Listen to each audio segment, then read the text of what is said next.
அனைத்துலக உயிரோடை தமிழ் வானொலி மற்றும் இலக்கு மின்னிதழ் நேயர்களுக்கு வணக்கம். இன்றைய இந்த சந்திப்பிலே நாங்கள் ஒரு முக்கியமான ஒரு ஜாம்பவான் ஒருவரை அழைத்து வந்திருக்கின்றோம். கலாநிதி திருமிகு முருகேசு கணேசமூர்த்தி அவர்கள்.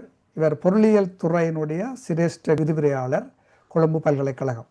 ஒரு பொருளியல் துறையிலிருந்து ஒரு எக்ஸ்பர்ட் ஒரு ஆளை கொண்டு வந்திருக்கிறோம் என்று சொல்லி சொன்னால் நிச்சயமாக உங்களுக்கு விளங்கி இருக்கும் நாங்கள் இது பற்றி பேச போகின்றோம் என்று. தற்பொழுது வளைகுடாவிலே நடைபெறுகின்ற இந்த போர் பொருளாதார ரீதியாக எப்படியான தாக்கத்தை உலக ரீதியாக ஏற்படுத்த போகின்றது என்ற ஒரு பெரிய கேள்வி இருக்கின்றது. ஈரான் சண்டை, இந்த போர் தொடங்கிய கையோட ஈரான் இந்த ஸ்ட்ரைட் ஆஃப் ஹோர்மோஸ் என்று சொல்லுவோம், ஹோர்மோஸ் ஜலசந்தியை அவர்கள் மூடிவிட்டார்கள்.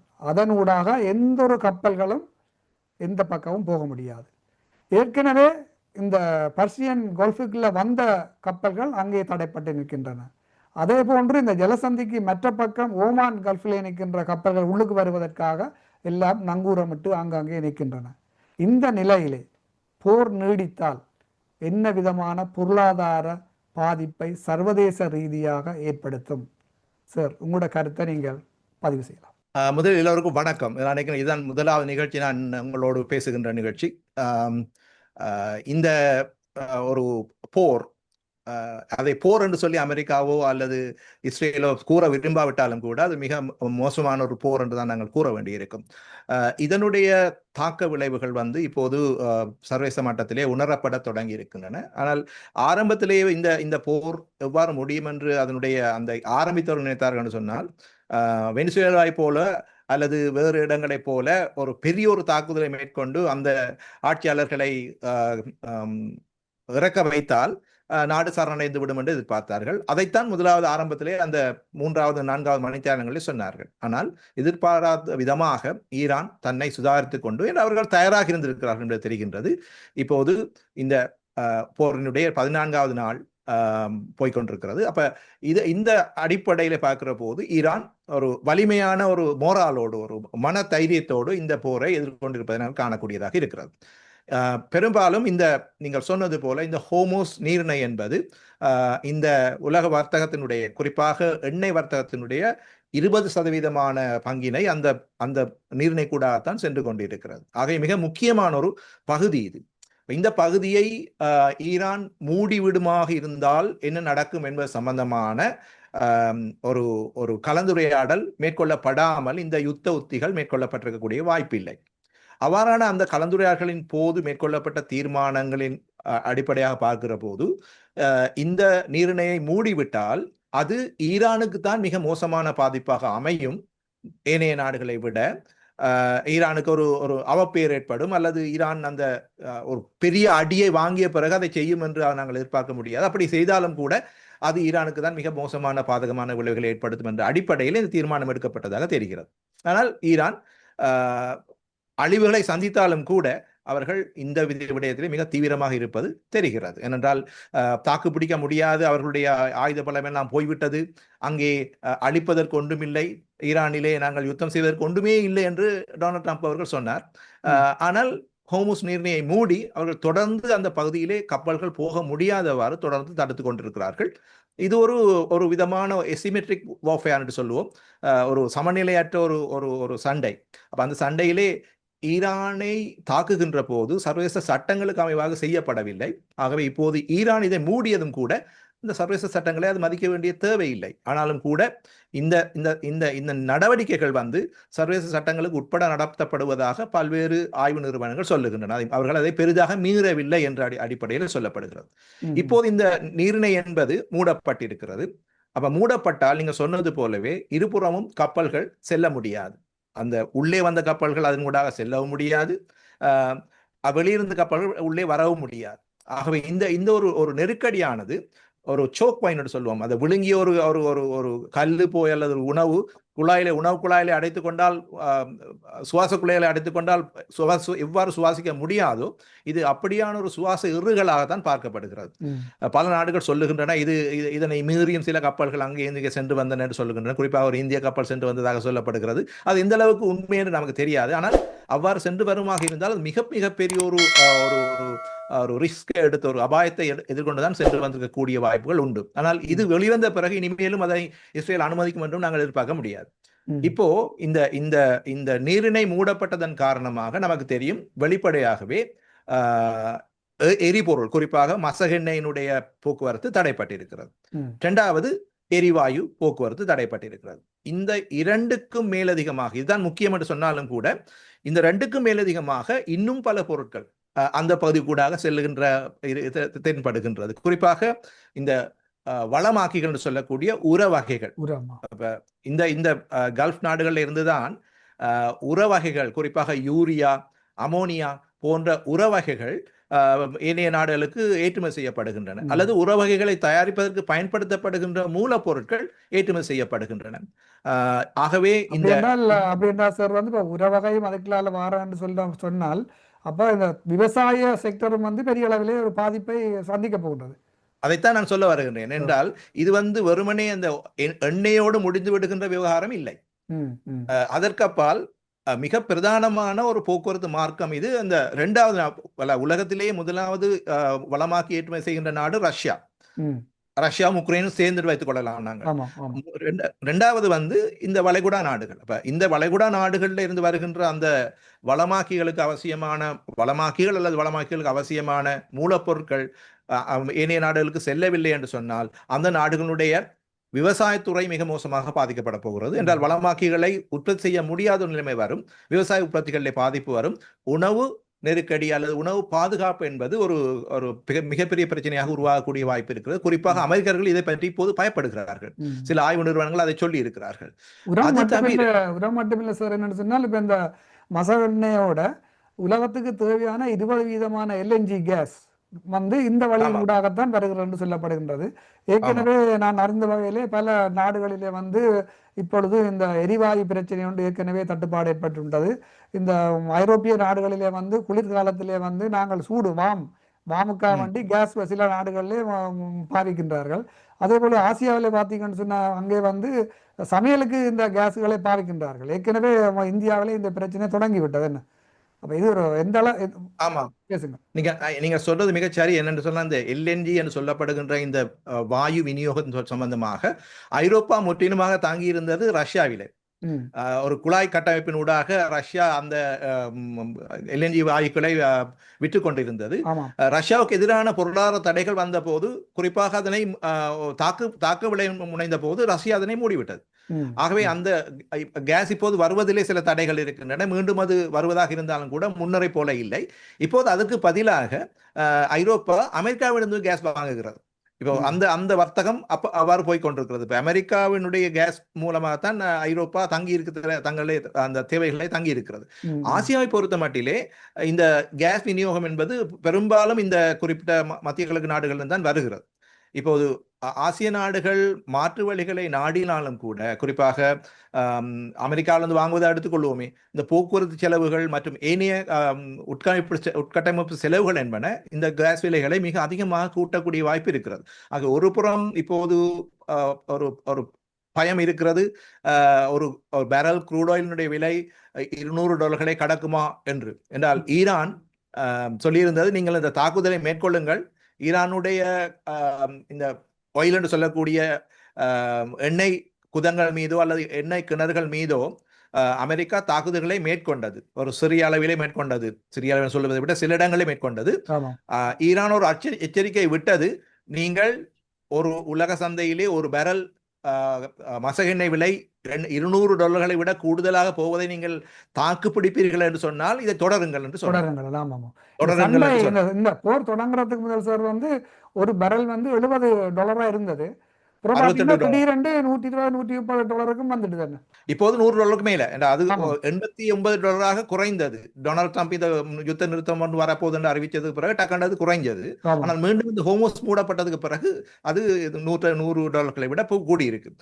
LNG-னுடைய நிலைமையும் அதுதான். இப்ப இது இண்டஸ்ட்ரியல் தேவைக்கும் பயன்படுத்தப்படுது. இப்ப நீங்க பாத்தீங்கன்னா இந்த வாயு என்பது பொதுவாக ஹோட்டல்கள், மிகப்பெரிய அளவிலான நிறுவனங்கள் எல்லாவற்றிலும் பாவிக்க பாவிக்கப்படுகின்றது. ஆசிய நாடுகளை பொறுத்தவரை அது சூடுபடுத்துறதுக்காக பாவிக்கப்படுவது குறைவு, மற்றும் ஏசி போன்றவற்றிலே பயன்படுத்தப்படுவதும் குறைவு. ஆனால் இந்த சமையலறைக்காக, சமையல் தேவைகளுக்காக மிக அதிகமாக பயன்படுத்தப்பட போகிறது.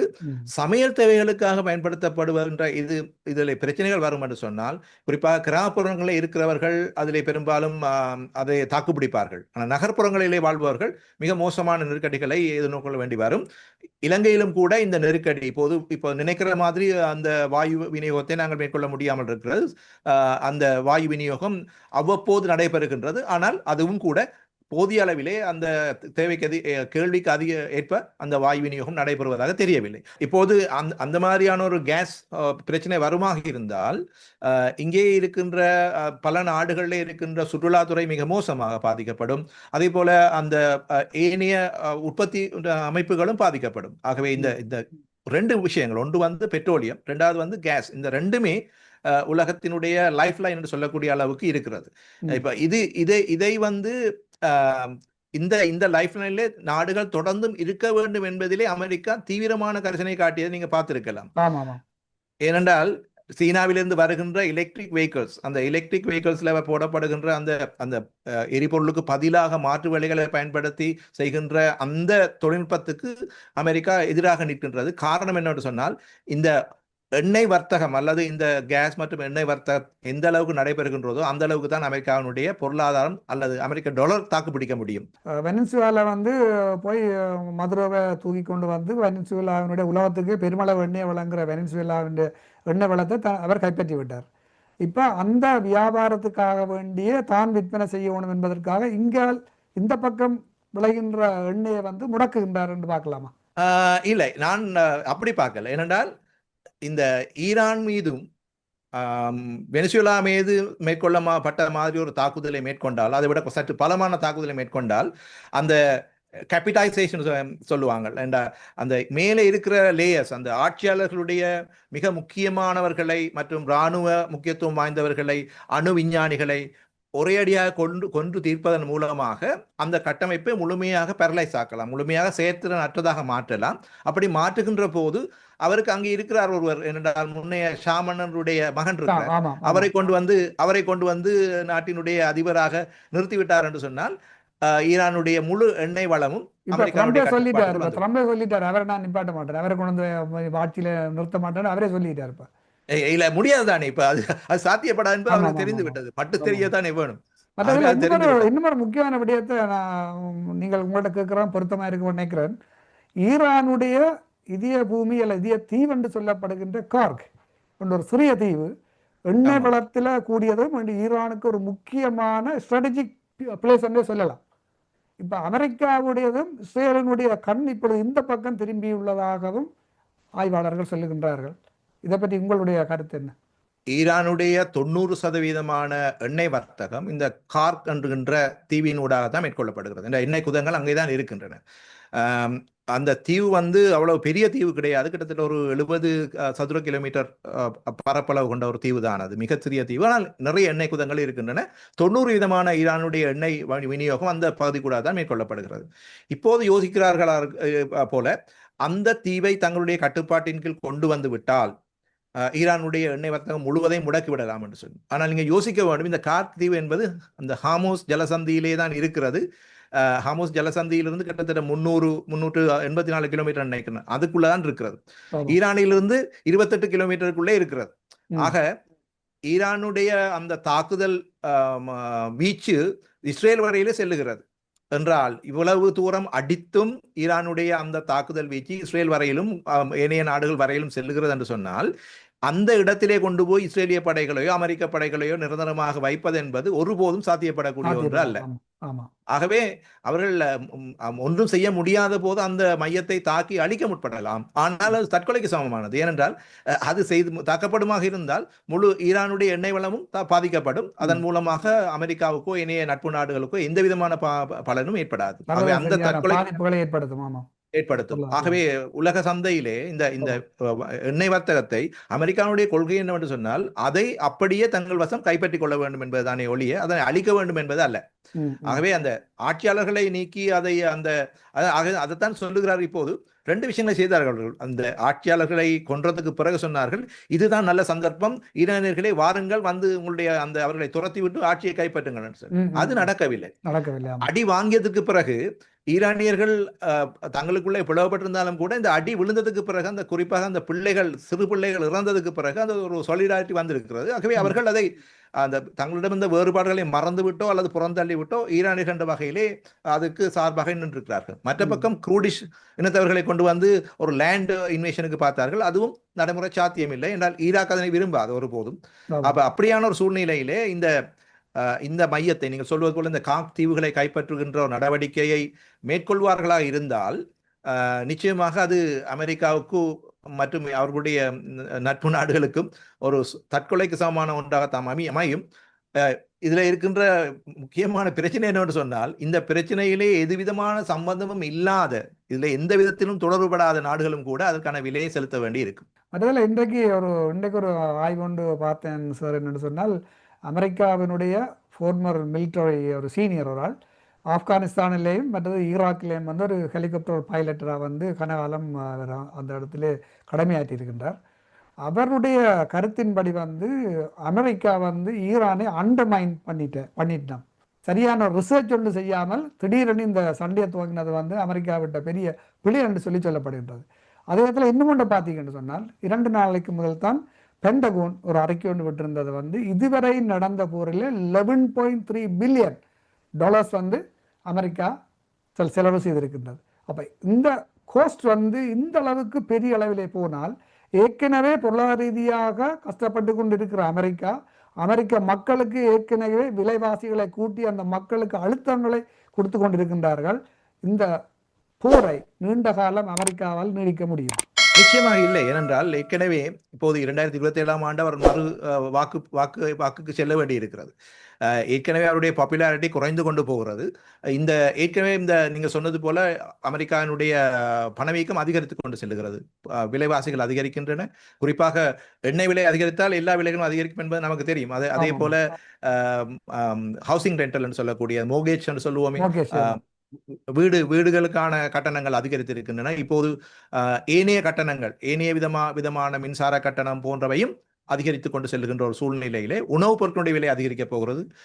இந்த வளமாக்கி பிரச்சனை ஒரு மிக பிரச்சனையாக வரப்போகுது. அமெரிக்காவுடைய விவசாயத்துறை என்பது நாங்கள் குறைத்து மதிப்பிட முடியாது. அதில் இருக்கிறவர்கள் மிக பலம் பொருந்தியவர்கள். ஆகவே அமெரிக்காவுடைய விவசாயத்துக்கு தேவையான வளமாக்கிகள் கூட இந்த வழியிலூடாகத்தான் வருகின்றன. ஆகவே இது ஒரு மிகப்பெரிய ஒரு நெருக்கடி ஏற்படுத்தும் அமெரிக்க அதிபருக்கு.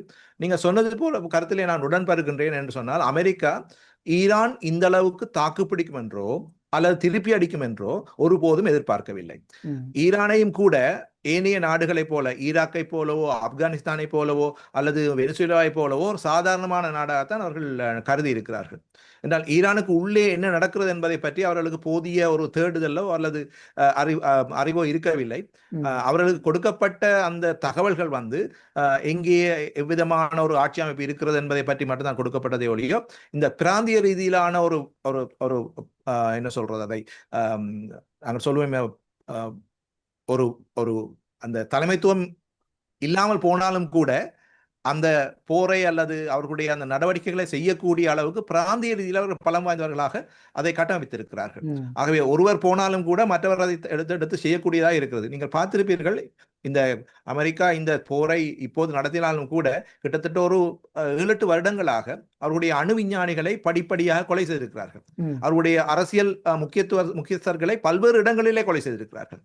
ஆகவே இது உண்மையிலேயே சொல்ல போனால் இந்த மாதிரியான ஒரு நடவடிக்கையை மேற்கொள்வதற்கு என்ன விதமான சட்ட ரீதியான ஏற்பாடுகள் இருக்கின்றன, அது செய்யப்பட்ட விஷயங்கள் எந்த சர்வதேச சட்டத்தின் அடிப்படையில் செய்யப்பட்ட என்பதற்கான எந்த விதமான ஒரு மறுபரிசீலனையும் இல்லை. ஏனென்றால் அமெரிக்கா எது செய்தாலும் கூட அது சரியென்றே ஏற்றுக்கொள்ளுகின்ற ஒரு போக்கு இப்போது உலகளாவிய ரீதியில் இருக்கிறது. அதை அடிப்படையாக வைத்துக்கொண்டு செய்யப்பட்டது. ஆனால் ஈரானை பொறுத்த மட்டிலே அவர்களுடைய இந்த ஈரானுக்கு இருக்கின்ற அனுபவங்களை வைத்துக்கொண்டு ஏனைய நாடுகளுடைய அனுபவங்களை கருத்திலே எடுத்துத்தான் அவர்கள் தங்களுடைய நீண்டகால யுத்த உபாயத்தை மேற்கொண்டிருக்கிறார்கள். ஆமா. அதாவது அவர்களுடைய யுத்த உபாயம் 2 விதமாக. ஒன்று மிலிட்டரி அடிப்படையிலானது, அதாவது அடிப்படையில். யுத்த உபகரணங்கள் மற்றும் ஏனைய விதமான செலவுகளை அதிகரித்தல் என்பது. 2வது பொருளாதாரத்தை கழுத்தை இருக்குதல், பொருளாதாரத்தினுடைய கழுத்தை இருக்குதல். அப்ப முதலாவது செய்தது என்னவென்று சொன்னால், இப்போது அவர்கள் இது ஒரு அடியை கொடுத்த உடனேயே அவர்கள் ஒரு 3-4 மணித்தியாலம் தாமதித்தார்கள். அப்போ எல்லாம் முடிந்து விட்டது, இப்போது எல்லாம் இந்த யுத்தம் முடிய போறதுன்னு சொல்லி ட்ரம்ப் மிக பிரபலமாக அதை அறிவித்தார். ஆனால் அடுத்து வந்த அடிகள் அமெரிக்காவுடைய எதிர்பாராத அடிகள் என்றால், பக்கத்து நாடுகளில் இந்த அத்தனை அந்த அந்த கண்காணிப்பு மையங்கள் உட்பட அத்தனையும் அடித்து நொறுக்கினார்கள். அவர்கள் பயன்படுத்திய அந்த அந்த அந்த தொழில்நுட்பம் தான் மிக பிரபலமான தொழில்நுட்பம். அதாவது அமெரிக்காவுக்கு மிக செலவு கூடிய யுத்தமாக இதை மாற்றி அமைத்தவர்கள் ஈரானியர்கள். ஆக அந்த யுத்தத்தை அவர்களால் தொடர்ந்து நடத்த முடியாது. நீங்கள் சொன்னது போல முதல் 6 நாட்களிலேயே 11.3 பில்லியன் அமெரிக்க டாலர்களை அவர்கள் செலவிட்டிருக்கிறார்கள். ஆகவே ஒவ்வொரு தடவையும் அதில் அந்த அவர்களுடைய அந்த மிலிட்டரி அசெட்ஸ் சொல்வார்கள், அதாவது இராணுவ சொத்துக்களை அங்கே வைத்திருக்கின்ற போது தற்காலிகமாக வேணும் கப்பல்களை பார்த்தால் ஆப்பிரிக்கான் லிங்கம் வந்தது, அதே போல ஃபோர்ட் வந்தது. ஆனால் 2மே இப்போது சத்தம் இல்லை, எங்கே இருக்கிறது கூட தெரியாது. திரும்பி ஓடிட்டு அதான் சிலர் சொல்லுகிறார்கள், அது எங்கே இருக்கிறது கூட இப்போது அதை பற்றி யாருமே கதைப்பதில்லை. ஆகவே மிகப்பெரிய எடுப்பிலே ஈரானை ஒரு அடி பார்த்து விடலாம் என்று வந்த ஒரு நிலைமை இப்போது முற்றாக மாறி இருக்கின்றது. பொருளாதார ரீதியாக இது மிகப்பெரிய ஒரு தாக்கத்தை ஏற்படுத்தினாலும் கூட, உலக நாடுகளுக்கும் மற்றும் ஈரானுக்கும் ஏற்படுத்தினாலும் கூட, இது ஒரு மிகப்பெரிய ஒரு வித்தியாசமான ஒரு பொருளாதார உலக ஒழுங்குபாட்டுக்கு இட்டு செல்ல போகிறது. அதிலே மாற்று கருத்து இல்லை. இதுல உண்மையில ஆய்வுகளின்படி இப்ப அமெரிக்காக்குள்ளே ஆய்வாளர்கள் முற்றுமுழுதாக இப்ப இஸ்ரேலியரை கூட எதிர்க்கிற அளவுக்கு வந்துட்டது. அவர்கள் நேரடியாக சொல்கின்றார்கள், ட்ரம்ப் பெஞ்சமின் நெத்தானியாவினுடைய ஒரு சூழ்ச்சிக்குள்ள போய் விழுந்து தான் இந்த போரை தொடங்கினார். ஒரு ஆய்வுகளும் இல்லாமல் அங்கு சரியான முறையில் ஒருத்தோடையும் பேசாமல் தான் இந்த போரை தொடங்கி இருக்கின்றார். பெஞ்சமின் நெத்தானியா கூட கொஞ்சம் கூட எதிர்பார்க்க மாட்டார் தெல் அவீவ் ஒரு காசா நிலைக்கு வருமாட்டார். ஆமா, ஏனென்றால் இந்த இந்த நாடுகளுடைய கோர முகங்கள் என்பது மிக அவலட்சணமானவை. நீங்க பார்க்கலாம், இஸ்ரேல் பொதுவாக மேற்கொள்ளுகின்ற அத்தனை தாக்குதல்களும் மனிதாபிமான சட்டங்களை மீறுவனவாகத்தான் அமைந்திருக்கிறது. காசா என்பது ஒரு போர்க்களமாக இல்லாமல் ஒரு மனித பேரளமாக மாறியதற்கு இஸ்ரேல் காரணம். ஆனால் திருப்பி அவர்கள் அடிக்கின்ற போது எங்களுடைய நாட்டு மக்கள் மீது யுத்த குற்றம் நடக்கின்றது, அது நடக்கின்றது என்று கத்துகின்ற போது இந்த பிரச்சனை இருக்கின்றது. நீங்கள் பார்த்திருப்பீர்கள், மிக மிக ஒரு இந்த செய்திகளில் பார்த்திருப்பீர்கள், ஒரு இஸ்ரேலிய உயிர் போகின்ற போது மிக கடுமையான போர் குற்றமாகவும் மிக ஒரு அவர் பேசுகின்ற ஒரு போக்கு இருக்கிறது. ஒரு அமெரிக்க யுத்த வீரனுடைய உயிர் போகின்ற போது மிகப்பெரிய ஒரு பிரச்சனையை அவர்கள் அங்கே காட்டுவார்கள். ஆனால் ஏனைய நாடுகளுடைய உயிர்கள் போகின்ற போது அதனை ஒரு மிக சிறிய ஒரு கேவலமான வயதிலே பார்க்கின்ற ஒரு போக்கு இந்த 2 நாடுகளும் இருக்கின்றது. உதாரணம் சொல்லுகின்றேன், இலங்கையிலே அந்த இலங்கையினுடைய பொருளாதார மைய கடற்பரப்பிலே தாக்கப்பட்ட அந்த கப்பல் இருக்கிறது தானே, அந்த கப்பல் தாக்கப்பட்ட சம்பந்தமாக டொனால்ட் ட்ரம்ப் அவர்கள் சொன்ன ஒரு கருத்தை நீங்கள் பார்த்தீர்கள் என்று சொன்னால், அதாவது அவர் சொன்னால் அந்த கப்பலை மூழ்கடிப்பது ஒரு ஃபன்னான விஷயம், ஒரு வேடிக்கையான விஷயமாக இருந்தது. அதில் இருக்கிறவர்களை நாங்கள் சிறைப்பிடிப்பதை விட, ஆகவே நாங்கள் அதனை மூழ்கடித்தோம் என்று சர்வ சாதாரணமாக சொல்லுகின்ற ஒரு போக்கை காணுகின்றோம். அதே போல அவருடைய பாதுகாப்பு அமைச்சர் சொல்லுகின்றார், ஒரு சைலண்ட் டெத் என்று சொல்லுகின்றார், அமைதியான மரணத்தை நாங்கள் அவர்களுக்கு கொடுத்தோம் என்று சொல்லி. இவ்வாறு சர்வதேச அரங்கிலே சர்வதேச சட்டங்கள் இருக்கின்ற போது எப்படி ஒரு நாடு சொல்ல முடியும், அது யாராக இருந்தாலும்? இது ஒரு மிகப்பெரிய ஒரு யாருமே கதைக்க முடியாத ஒரு சூழ்நிலைக்கு தள்ளப்பட்டிருக்கார்களா, அல்லது இப்போது இருக்கின்ற இந்த நாடுகள் என்று சொல்லுவோம், பிரிக்ஸ் நாடுகள் பிரேசில், ரஷ்யா, இந்தியா, சீனா மற்றும் தென்னாப்பிரிக்கா, இந்த நாடுகள் ஒன்றிணைந்து இந்த யுத்தம் மேற்கொள்ளப்படுகின்ற போது அதற்கு எதிராக ஏன் ஒரு கருத்தை சொல்லவில்லை என்பது ஒரு ஸ்ட்ராங்கான மெசேஜை கொடுத்திருக்கலாம். இது மேற்கொள்ளப்படுவதற்கு முதல் அவர்களும் மௌனம் சாதிப்பது இது அவர்களை தூண்டுவதற்கான அல்லது அவர்கள் செய்வது சரி என்ற மாதிரியான ஒரு நிலைமைக்கு கொண்டு செல்லும். ஏனென்றால் இந்த பிரிக்ஸ் கட்டமைப்பிலே ஈரானும் ஒரு பங்காளியாக இருக்கு. ஆகவே ஒரு பங்காளி நாட்டின் மீது மேற்கொள்ளப்படுகின்ற ஒரு தாக்குதலை குறைந்தபட்சம் ஒரு அறிக்கை விட்டாவது அதனை கண்டிக்க வேண்டிய பொறுப்பு இந்த நாடுகளுக்கு இருக்கிறது. ஆனால் அவை அதை இதுவரையில் செய்ததாக தெரியவில்லை. பாதுகாப்பு சபையிலும் கூட ஈரான் இது சம்பந்தமாக முறையிட்ட போது அந்த அந்த கோரிக்கையை அமெரிக்கா தன்னுடைய வீட்டோ அதிகாரத்தை பயன்படுத்தி நிராகரித்து விட்டது. இப்போது இந்த ஏனைய நாடுகள் மீது ஈரான் மேற்கொள்ளுகின்ற நடவடிக்கைகள் சர்வதேச சட்டத்துக்கு புறம்பானது என்று சொல்லி ஒரு பிரேரணை வந்த போது ரஷ்யாவும் சீனாவும் மௌனமாக இருந்து விட்டன. ஆகவே இந்த நிலைமை ஈரானுக்கு வருவதற்கு இந்த நாடுகளும் கூட பொறுப்பு சொல்ல வேண்டிய ஒரு கடப்பாடு இருக்கிறது. நீங்க அந்த இலங்கையில அடிபட்ட ஈரானுடைய கப்பலை பற்றி சொன்னீர்கள். இந்த ஈரானிலே வந்து பச்சை பாலன்கள் கிட்டத்தட்ட 150க்கு மேற்பட்ட பள்ளி பிள்ளைகளை படுகொலை செய்த பொழுது முந்தநாள் நினைக்கிறேன், முந்தநாள் வந்து ஒரு பத்திரிகையாளர் ட்ரம்பிடம் இந்த கேள்வியை கேட்க மிக இலகுவாக ஐ டோன்ட் நோ அண்டு போட்டு போறேன், எனக்கு தெரியாண்டு போட்டு போறேன், அப்படியே கடந்து போறேன். இல்ல அதற்கு முதல்ல ஒரு இதே கேள்வி கேட்கப்பட்ட போது இல்லை, அவர்களுடைய ஈரானியர்களுடைய தொழில்நுட்பம் மிக மோசமான தொழில்நுட்பம், அவர்கள் ஏவிய ஒரு ஏவுகணை அங்கே தவறுதலாக விழுந்திருக்கலாம் என்று சொன்னார். அதுக்கு பிறகு அந்த ஏவுகணையினுடைய அமைப்பு எல்லாவற்றையும் பார்த்துவிட்டு அது அவர்கள் அமெரிக்காவுடைய ஏவுகணை என்று கண்டுபிடித்ததுக்கு பிறகுதான் இவர் ஐ டோன்ட் நோ சொல்லுகின்ற ஒரு நிலைமை இருக்கிறது. ஆகவே எத்தனை உயிர்கள் மாண்டால் என்ன, அது சம்பந்தமாக அவர்களுக்கு எந்த விதமான கரிசனையும் கிடையாது. இந்த இடத்துல இன்னொரு விஷயம் சொல்ல வேண்டும். இப்படிப்பட்ட இந்த யுத்தம் வந்ததுக்கு இன்னொரு காரணம் இருப்பதாக சிலர் சொல்லுகிறார்கள். என்றால் இந்த கலைப்பானாக அவரை பயன்படுத்தியிருக்க கூடும் என்று சொல்லி. என்றால் எப்ஸ்டீன் ஃபைல்ஸ் என்பது அமெரிக்க அதிபருக்கு எதிராக மிக மோசமான நிலையிலே வந்து கொண்டிருந்த ஒன்று. அதை திசை திருப்பதற்காகவும் இந்த யுத்தம் மேற்கொள்ளப்பட்டிருக்கலாம் என்ற ஒரு கருத்தும் சர்வதேச ஊடகங்களிலும் இணைய ஆய்வாளர்கள் மத்தியிலும் இருக்கிறது. இப்பொழுது அவரை பற்றிய ஃபைல்கள் வந்து இப்பொழுதும் அமெரிக்கா ஜஸ்டிஸ் டிபார்ட்மெண்ட் இப்பொழுதும் வெளியில் விட்டு கொண்டிருக்கின்றார்கள். வர மோசமான விஷயங்கள்லாம் இவரை பற்றிய ஃபைல்கள் வந்து கொண்டிருக்கின்றது.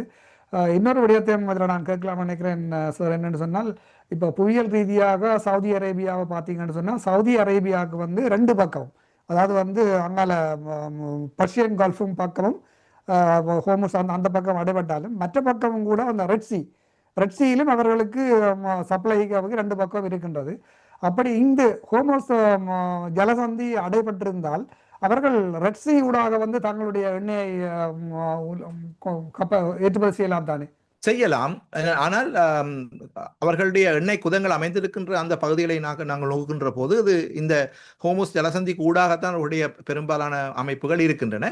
ஆனால் நீங்கள் சொன்னது போல அதை அவர்களால் மற்ற பக்கம் மாற்றியமைக்க முடியுமாக இருந்தால் சவுதி அரேபியா ஓரளவுக்கு இந்த தன்னுடைய எண்ணெய் விநியோகத்தை செய்ய முடியும். அப்படி செய்தாலும் கூட அது செலவு கூடிய ஒன்றாகத்தான் இருக்கும். ஆகவே முடியாதென்று இல்லை. ஆனால் அதில் இருக்கக்கூடிய புவியியல் சார்ந்த விஷயங்கள் மற்றும் தரைவழியாக அதனை கொண்டு செல்வதற்கு இருக்கின்ற தடைகள் மற்றும் அதன் சம்பந்தமாக எதிர்நோக்கப்படுகின்ற பிரச்சனைகளையும் அவர்கள் கையாள வேண்டியிருக்கும். ஆகவே அப்படி பார்க்கின்ற போது இந்த உடனடியாக இருக்கின்ற அந்த சப்ளை அந்த விநியோக இடத்தை மாற்றியமைப்பது என்பது எண்ணெய் வர்த்தகத்தை பொறுத்தவரையிலே முடியாத ஒரு விஷயம். ஏனென்றால் உங்களுக்கு தெரியும், ஏனைய மெர்ச்சன்டைஸ் போல ஒரு சாக்கிலே கட்டியோ போட்டோ எடுத்துக்கொண்டு போகக்கூடிய விஷயம் அல்ல. இது மிக ஒரு சொபிஸ்டிகேட்டாக செய்ய வேண்டிய விஷயம். சில வேளைகளிலே அது போகின்ற இடங்கள் சில வேளைகள் வெடித்து சிதறக்கூடிய மாதிரியான விபத்துகள் ஏற்படக்கூடிய வாய்ப்புகளும் இருக்கின்றன. ஆக இப்போது இந்த பைப்புகள் ஊடாக அந்த மாற்று வழிகளை கையாள்வதாக இருந்தாலும் கூட அதை அமைப்பதற்கும் மிக நீண்ட காலம் எடுக்கும்.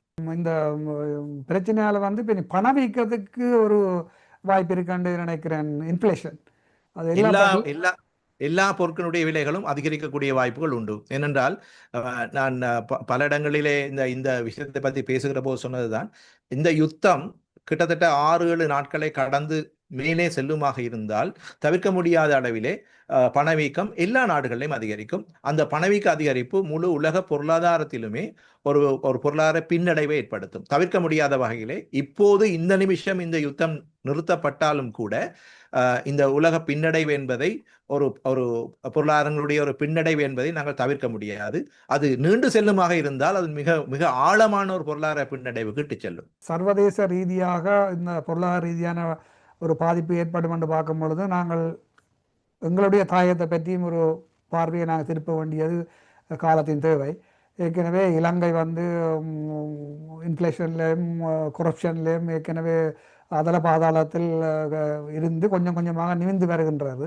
இப்பொழுது இந்த இந்த அமோனியா யூரியா போன்ற உரங்களுடைய தட்டுப்பாடு, திருப்பி ஒரு பணவீக்கம் வந்தால் இலங்கை தாங்குமா? இது எங்களுடைய மக்கள் இதை எப்படி ஜீரணிக்க போகின்றார்கள்? இது பெரிய ஒரு தாக்கத்தை ஏற்படுத்த போகின்றது ஒன்று. இரண்டாவது, இன்னும் ஒரு விடயத்தையும் ஒரு பாசிட்டிவான பக்கத்திலே நான் யோசிக்கிறேன் சார். என்னென்றால், இப்போ இந்த ஈரான் நோக்கி வருகின்ற கப்பல்கள் இப்போ பார்த்தீங்கன்னு சொன்னால் அப்படியே இந்த சமுத்திரத்தினூடாக வந்து கொழும்பு போர்ட்டுகளால் வந்து தான் சுவேஸ் கனாலுக்கு எல்லாம் போகிறது. சுவிஸ் கால்வாயை நோக்கி போகின்றார்கள். இப்பொழுது இந்த இந்த ஹோமோஸ் ஜலசந்தி க்ளோஸ் பண்ணப்பட்ட உடனே இப்போ இங்கே வர முடியாத கப்பல்கள் வந்து கொழும்புல போர்ட்லேயும் வந்து நிற்கிறதுக்கான சாத்தியக்கூறு இருக்கு. அப்படி கப்பல்கள் அங்கு தரித்து நிற்கும் பொழுது இலங்கைக்கு அது ஒரு வருமானத்தை ஏற்படுத்தும் தானே. தற்காலிகமான ஒரு வருமான அதிகரிப்பு ஏற்படலாம். ஏனென்றால் இப்போது வருகின்ற கப்பல்கள் வந்து அவ்வாறு ஒரு இடைத்தங்கள் தங்கி செல்ல வேண்டிய நிலைமையிலே இல்லை. இப்போது இருக்கின்ற கப்பல்களிலே மிக நீண்ட தூரத்துக்கு செல்லக்கூடிய வசதிகள் இருக்கின்றன. நாங்கள் பார்த்தோம், இலங்கை ஒரு முக்கியமான ஜியோகிராபிக்கலாக புவியியல் ரீதியில முக்கியமான இடத்திலே இருக்கிறது. ஆகவே இலங்கைக்கு இலங்கை துறைமுகங்களை அபிவிருத்தி செய்வதன் மூலமாக இயல்பாகவே கப்பல்கள் வரும் என்று நாங்கள் இந்த மத்தளை துறைமுகம் மத்தளை அல்ல அம்பாந்தோட்டை துறைமுகம் அபிவிருத்தி செய்யப்பட்ட போது அந்த துறைமுகத்தை அமைத்தால் கப்பல்கள் இயல்பாகவே துறைமுகத்துக்கு வரும் என்ற அடிப்படையில் அந்த ஒரு எடுகோலை அடிப்படையாக வைத்துக் கொண்டு அமைத்தார்கள். ஆனால் உங்களுக்கு தெரியும் என்ன நடந்தது என்று சொல்லி, அவ்வாறு கப்பல்கள் வரவில்லை.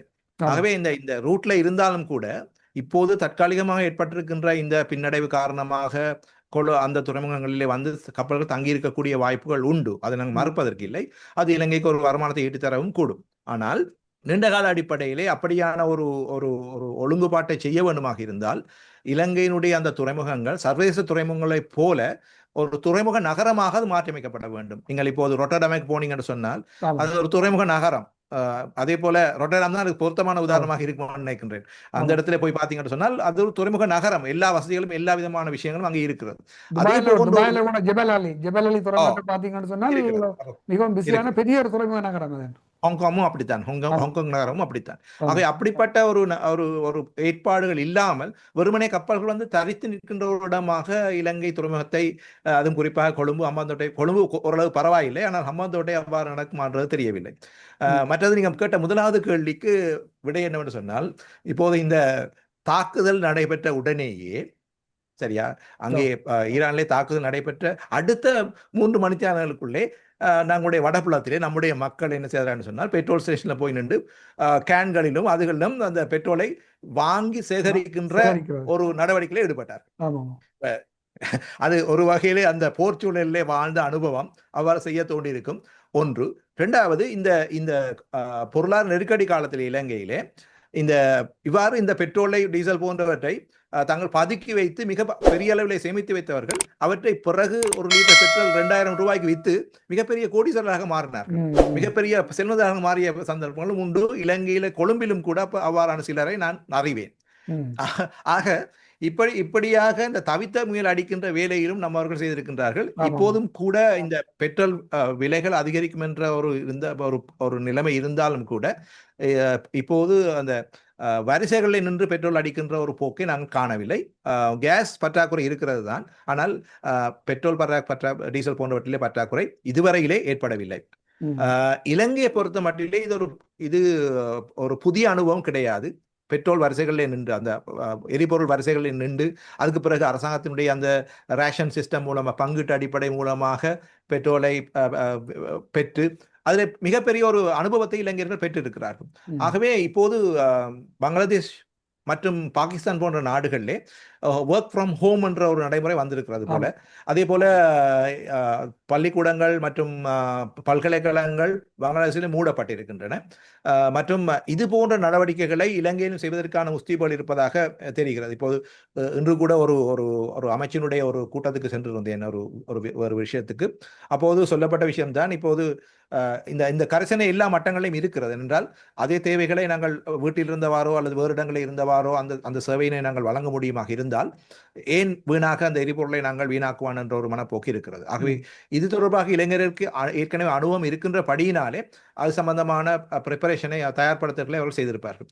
எவ்வாறு இருந்தாலும் கூட இந்த விலை அதிகரிப்புகள் வருகின்ற போது இலங்கையிலே 2018ஆம் ஆண்டு இருந்த விலைகள் இப்போது இல்லை. அதை விட 3 மடங்கு விலைகள் தான் இருக்கின்றன.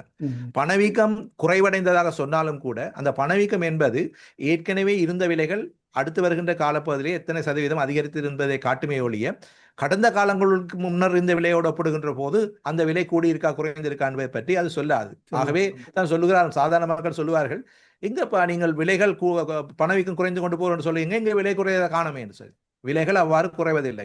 இதுல இருக்கிற அபாயம் என்னவென்று சொன்னால், பெட்ரோலிய பொருள் விலை அதிகரிப்பின் காரணமாக பொருட்களுடைய விலைகளோ அல்லது சேவைகளுடைய விலைகளோ ஒரு தடவை அதிகரித்து விட்டால் பின்னர் இந்த பெட்ரோலிய விலைகள் குறைவடைகின்ற போது அந்த பொருட்களுடைய விலைகள் குறைவடையாது. இளைஞர்களுடைய அனுபவம் மிக தெளிவாக அப்படி நடக்காது. எல்லா உலக பூர்வீகம் அப்படித்தான், எல்லா இடம் அப்படித்தான்.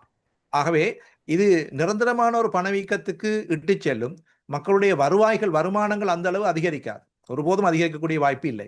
ஆகவே மக்களுடைய அந்த நாங்கள் சொல்லுவோம் மெய் வருமானம் என்று, அவர்களுடைய சேலரி சம்பளங்கள் பெரும்பாலும் பண ரீதியிலே கூடாது. அவ்வாறு கூடினாலும் கூட அந்த விலை அதிகரிப்புகளை சரிப்படுத்துவதற்கு ஏற்ற விதமாக அவை அதிகரிக்கப்படுவது இல்லை. அவை மக்களுடைய அந்த வருமானங்கள், குறிப்பாக அந்த வருமானத்தை கொண்டு என்னென்ன பொருள்களையும் சேவைகளையும் வாங்கலாம், அதை கொண்டு அவர்களுடைய வாழ்க்கை தரத்தை எவ்வாறு மேம்படுத்தலாம் என்று பார்க்கின்ற போது வாழ்க்கை தரம் முன்னர் இருந்ததை விட குறைந்து கொண்டு செல்லுகின்ற ஒரு போக்கைத்தான் நாங்கள் காணக்கூடியதாக இருக்கிறது. ஆக இந்த நெருக்கடி மக்களுடைய வாழ்க்கை தரத்திலே மிக மோசமான விளைவுகளை ஏற்படுத்தும். இப்போது இன்னொரு விஷயம் சொல்லாமல் நினைக்கின்றேன்.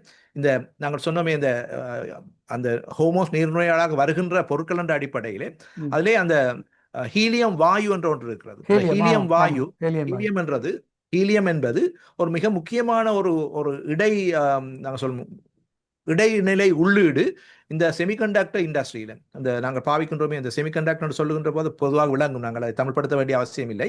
இது பொதுவாக எல்லா உற்பத்தி நுட்பங்களிலும், குறிப்பாக எலக்ட்ரானியல் பொருட்கள் எல்லாவற்றினுடைய உற்பத்தியிலும், ஒரு கால்குலேட்டருடைய உற்பத்தியாக இருந்தால் என்ன, ஒரு ஏவுகணையுடைய உற்பத்தியாக இருந்தால் என்ன, எல்லாவற்றிலும் அது பயன்படுத்தப்பட போகிறது. ஆகவே இதற்கான ஒரு உள்ளீட்டினுடைய நிரம்பல் குறைகின்ற போது இந்த செமிகண்டக்டருடைய விலைகளும் அதிகரிக்கும். அதன் காரணமாக மொபைல் போன் தொடக்கம் கம்ப்யூட்டர் வரையிலே மற்றும் ஏனைய உபகரணங்கள் வரையிலே அவற்றினுடைய விலைகளும் அதிகரிப்பதற்கான வாய்ப்புகள் உண்டு. ஆகவே பணவீக்க அழுத்தங்கள் ஏற்படுவதற்கான எதிர்நிலைகள் எல்லா மட்டங்களிலும் அதிகரித்திருப்பதாக நாங்கள் சொல்ல முடியும். உங்களுடைய கணிப்பின்படி இப்போ நாங்கள் பொருளியல் ரீதியான விஷயங்களை பார்த்து அதே நேரத்தில் இது இறுதி கேள்வியாக நான் நிறைவு செய்கின்ற நேரம் நெருங்குகின்றபடியால் இறுதி கேள்வியாக, இந்த போரில் இப்பொழுது நடைபெறுகின்ற இந்த போரிலே தற்செயலாக அமெரிக்கா மெதுவாக வித்ட்ரா பண்ணி அவர்கள் போய் ஈரான் இந்த போரிலே வெல்லுமாக இருந்தால் உலக சமநிலை எப்படி அமையும்? இந்த போர் என்று வருகின்ற போது ஈரானுக்கு தன்னுடைய வளங்கள், தன்னுடைய அந்த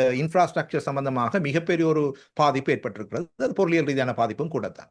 ஆனால் உலக மட்டத்திலே ஈரானுடைய இந்த ரெசிஸ்டன்ட் என்று சொல்லக்கூடிய அந்த தாக்குப்பிடித்து நிலைக்கின்ற தன்மை ஒரு புதிய ஒரு கருத்தியலை உருவாக்கி இருக்கிறது. குறிப்பாக இந்த கிழத்தைய நாடுகள் தங்களுடைய அந்த மேலத்தைய நாடுகளிலிருந்து வருகின்ற அழுத்தங்களை தாங்குவதற்குரிய ஒரு முன்னுதாரணமாக இது பார்க்கப்படக்கூடியதாக இருக்கும். குறிப்பாக உங்களுக்கு தெரியும், இப்போது ஆப்பிரிக்க நாடுகளிலே இந்த மேலத்தைய காலனித்துவ அழுத்தங்களுக்கு எதிராக சில நாடுகள் தங்களை முன்னோக்கி நகர்த்துகின்ற ஒரு போக்கை காணக்கூடியதாக இருக்கிறது. ஆக இந்த போரிலே அமெரிக்கா வென்றாலோ அல்லது அமெரிக்கா வித்ட்ரா பண்ணினாலோ அது பெரிய பிரச்சனையாக இல்லை என்றால், அது அமெரிக்காவுடைய அந்த நிலைப்பாடுகள் எப்போதும் மாறப்போவதில்லை. ஆனால் இந்த ஈரானுடைய இந்த தாக்குப்பிடிக்கின்ற தன்மையானது ஈரானை போல இருக்கின்ற அல்லது அமைதியான வழிகளிலே தீர்வுகளை காண முற்படுகின்ற ஏனைய நாடுகளை பொறுத்த மட்டிலே ஒரு உதாரணத்தை காட்டியிருக்கிறது. இது இன்னொரு பக்கமும் நாங்கள் பார்க்கலாம். இப்போது இந்த புதிய உலக ஒழுங்குபாடு என்பது நான் பல இடங்களில் சொல்லியிருக்கின்றேன். இந்த அமெரிக்காவை முதன்மைப்படுத்திய அல்லது மேற்குலகை முதன்மைப்படுத்திய ஒரு துருவ பொருளாதார ஒழுங்குபாட்டில் இருந்து பல துருவங்களை அடிப்படையாக கொண்ட, பல்வேறு முக்கியத்துவம் வாய்ந்தவர்களை அடிப்படையாக கொண்ட ஒரு ஒழுங்குபாட்டுக்கு மாறுகிறது. ஏனென்றால் இந்த உலகத்தை பொறுத்த மட்டிலே அந்த அமெரிக்காவுடைய அந்த முதன்மை தானம் என்பது 48ஆம் ஆண்டுக்கு பிறகு முன்வைக்கப்பட்ட ஒன்று. ஆனால் இப்போது சீனா, இந்தியா மற்றும் ஏனைய நாடுகள் பொருளாதார ரீதியாக வளம் வாய்ந்த மாறி வந்திருக்கின்றன. அவற்றுக்குரிய முக்கியத்துவம் இந்த ஐநா கட்டமைப்புக்குள்ளேயோ அல்லது வேறு விதமான மேற்குலக கட்டமைப்புக்குள்ளேயே இல்லை.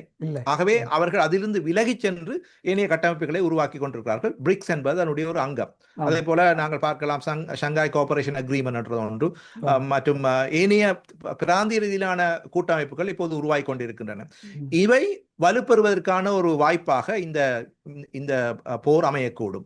குறிப்பாக ஈரானுக்கு அது மிக மோசமான பாதிப்பு தான், இல்லை என்று சொல்லவில்லை. அவர்கள் மிக மிக மோசமான ஒரு பாதிப்பை சந்தித்திருக்கிறார்கள். ஆனால் மொரால் அடிப்படையில் அவர்களுடைய அந்த நாங்கள் சொல்லும் விழுமியம் சார்ந்த அடிப்படையிலே பார்க்கின்ற போது அவர்கள் இந்த போரிலே ஏற்கனவே வெற்றி பெற்றிருக்கிறார்கள். அமெரிக்காவும் இஸ்ரேலும் சொல்லுகின்றன, இந்த போரிலே நாங்கள் ஏற்கனவே வெற்றி பெற்று விட்டோம், இப்போது ஈரானிலே அழிப்பதற்கு ஒன்றும் இல்லை, ஆக நாங்கள் அதிலிருந்து வெளியேறுவதற்கான ஒரு ஸ்ட்ராட்டஜியை வகுக்க வேண்டும் என்று சொல்லிக் கொண்டிருக்கிறார்கள். விழுந்தாலும் மீசையில் மண் ஒட்டவில்லை. உலகம் அவர் சொன்னது போல இஸ்ரேலிய பிரதமர் இன்று சொன்னார், இந்த உலகம் முன்பு போல இருக்க போவதில்லை, கல்ஃப் முன்பு போல இருக்க போவதில்லை, இஸ்ரேல் முன்பு போல இருக்க போவதில்லை என்று சொன்னார். அது உண்மைதான். அந்த அந்த உண்மை முன்பு போல இருக்க போவதில்லை. இஸ்ரேலினுடைய அந்த ஆதிபத்தியத்தை ஏனைய நாடுகள் இருக்க போவதும் இல்லை. மற்றும் ஏனைய நாடுகள் இதன் ஒரு முன்னுதாரணமாக கொண்டு எழுந்து நிற்கக்கூடிய ஒரு வாய்ப்பு இதன் மூலமாக வரக்கூடிய நிலைமை உண்டு. நல்லது சார், நாங்கள் நிறைவு செய்கின்ற நேரம் வந்திருக்கின்றது. ஆண்டபடியாக நாங்கள் இத்துடன் இந்த நேரங்களை நிறைவு செய்வோம். நீங்கள் உங்களுடைய நேரத்தை ஒதுக்கி இன்று எங்களுக்கு இந்த ஒரு மிகவும் ஒரு ஆரோக்கியமான ஒரு ஆய்வு ரீதியான நல்ல ஒரு நேரானலை என்று எங்களுக்கு வழங்கி இருக்கின்றீர்கள். நிச்சயமாக எங்களுடைய நேயர்கள் இதில் இருக்கின்ற கருத்துக்களை உள்வாங்குவார்கள் என்ற நம்பிக்கைகள் கூறி விடைபெறுகின்றோம். நன்றி, வணக்கம் சார். நன்றி உங்களுக்கும் நேயர்களுக்கும். நன்றி. எமது பார்வையாளர்களுக்கு வணக்கம். மக்களின் குரலாய் ஓங்கி ஒலிக்கும் இலக்கு மின்னிதழ் மற்றும் உயிரோடை தமிழ் வானொலி ஆகிய இவ்விரு ஊடகங்களும் உங்களைப் போன்ற எமது நேயர்கள் நண்பர்களின் ஆதரவிலேயே இயங்கி வருகின்றன. மிக குறைந்த பலங்களுடன் பல இடர்கள் மற்றும் தடைகளை தாண்டி பயணிக்கும் எமது ஊடகங்களின் பணிகள் மேலும் வளர உங்களால் முடிந்த நிதி உதவியை வழங்கி இன்னும் காத்திரமான செயற்பாடுகளை முன்னெடுக்க உதவுமாறு மிகவும் பணிவன்புடன் வேண்டி நிற்கின்றோம். உங்கள் பங்களிப்பு உங்களின் உரிமை குரலாய் ஓங்கி ஒலிக்கும். நன்றி.